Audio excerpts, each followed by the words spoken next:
You might have heard about money scripts before. These are generally thought of as memories from early on in life that maybe not even conscious memories, these moments early on in life that influence our behavior later on.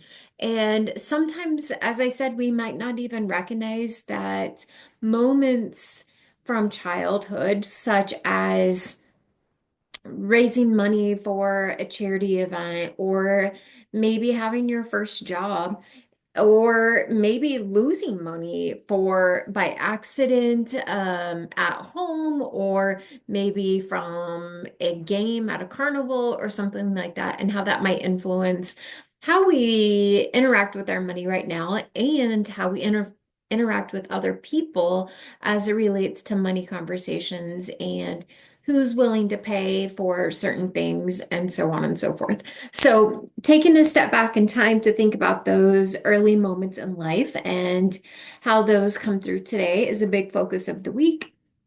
There's also a piece on personality and the big five personality traits that might influence a person's career in financial planning.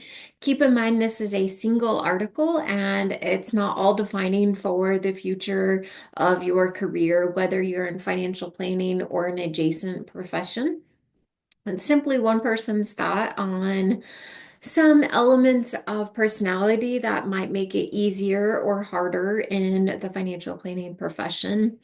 We start getting into the idea of wealth and how different perceptions of wealth might originate depending on where a person is now relative to where a person was or relative to their family of origin.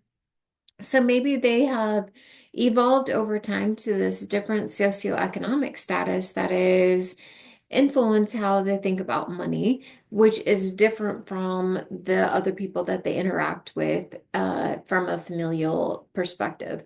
And I want you to really dig into this idea of immigrants to wealth versus natives to wealth and how that might change how you interact with your clients. And even, again, always people around you, whether it's professionally or personally, these biases that we might bring into previous thoughts we had about people of wealth versus how that might change over time and how our facial reactions when people tell us their financial situation influences further information they might be willing to tell you, or how they might choose to work with you as a professional or not work with you as a professional.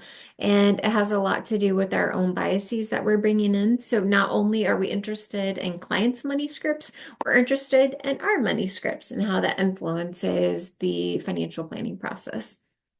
So a lot to process this week. Get in there with this module and don't forget to post on the discussion board frequently.